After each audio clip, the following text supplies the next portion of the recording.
I'm going to say some things that may sound a little bit harsh, and I apologize in advance for that. But someone needs to talk about some of these things that I wish somebody had sort of told me about pregnancy and recovery and a lot of these other things. And I can do that from the perspective of both a professional who delivers babies and as, you know, a woman who has birthed babies. So none of this is meant as a criticism of anyone in the room, so please don't take anything personally. I hope all of you got, and I hope I brought enough, a copy of this book. If you are our patient, you get one of these.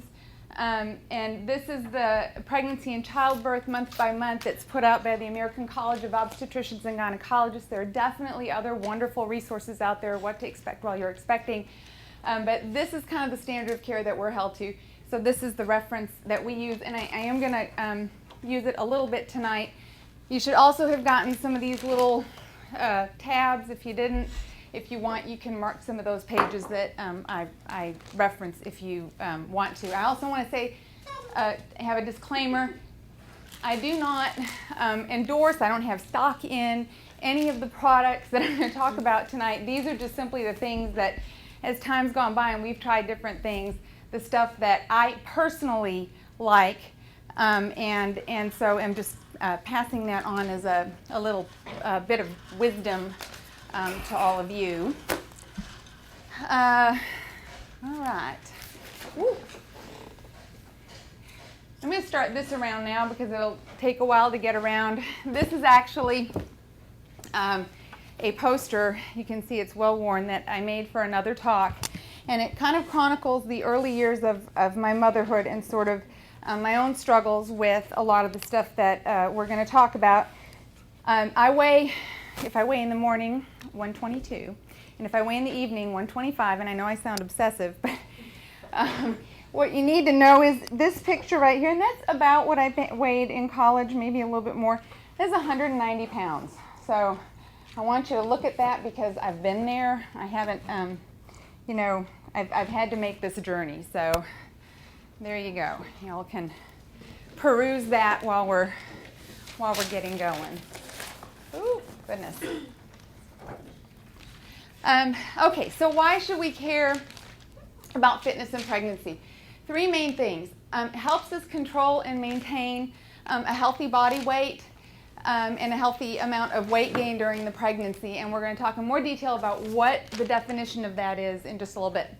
Benefits for labor, delivery, and recovery, and then something that I think really doesn't get talked about nearly enough, psychological benefits, not just in terms of the physiology of the brain chemistry of exercise, but self-image. This is really big and very important, and it's not just vanity, and I really don't think that we understand that well enough sometimes going into all this, or what to do with it when we don't understand all the changes. Weight in pregnancy. This is on, if y'all will turn to page 24 and 25 in the book, that's where we're going to be at. Should be table 1.1. Talks about body mass index going into your pregnancy in terms of, are you at your ideal weight, above your ideal weight, below your ideal weight.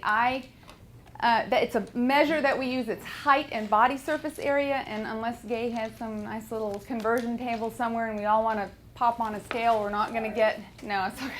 We're not all going to get our body mass indexes tonight, but we're going to cheat and use the old, for the first 5 feet you get 100 pounds, and then for every inch thereafter you get to add 5 pounds if you are a small or medium build, which is me. If you are bigger boned, you can add 7 to 10 pounds on top of that per inch over 5 feet, and that's your quote-unquote ideal body weight. Now, most of you can probably do that calculation fairly quickly in your head, and it's most always depressing, but because part of the problem is that how much we should gain depends an awful lot on where we are coming into the pregnancy. The vast majority of us, 60% in this country, are overweight by definition, and so we're coming into a pregnancy over our ideal body weight. this is a big, no pun intended, problem. You should only gain about 10 to 15 pounds, and in fact, I have ladies that if they truly meet the definition of obese, don't gain any. And we'll talk about, well, how do you do that? Who should do that? And it definitely needs to be a supervised, something that's medically supervised. That's because we don't typically diet during pregnancy. If we're at our ideal body weight or pretty close to it, the big picture for the pregnancy is 20 to 30 pounds. If we are under our ideal body weight, we want to gain, obviously a little bit on the higher end. On page 24, I think on the bottom, there's a table that talks about how that weight is distributed in terms of, where does it go. Baby is 7.5 pounds. In the United States, that is the average size of a baby. Amniotic fluid is 2 pounds. Placenta is 1.5 pounds, although I would swear that some placentas I've delivered are 5, and I feel like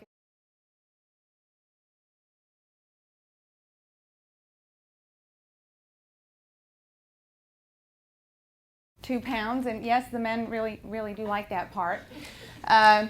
And sorry to you guys, I didn't expect men here. There's a little asterisk here at the end if we have time and if you want to. I have lots of funny personal stories, and I'm happy to tell you about my breast story at the end of this. Body fluids, and we're not talking about blood here, we're really just talking about extra water weight. And most of that's going to gather down in our legs because the uterus begins to act like a tourniquet, especially in the 3rd trimester. So, 4 pounds of water weight, 4 pounds of blood. Wow, that is a lot if you think about fluid weight in blood. Our circulation almost doubles. And it kind of makes sense. You're feeding a whole extra person. It's pretty amazing that our body can do that. This is another thing we're going to talk about in a little bit more detail later. And of course, down here in red, maternal stores of fat. And I think in there it says things like protein and other nutrients, but in reality, most of it's fat. And this is where we really get into trouble. 7 pounds, that is, almost equal to the other greatest weight gain here in pregnancy. Our bodies become incredibly efficient at sucking every calorie up and storing it. Now, that was really important,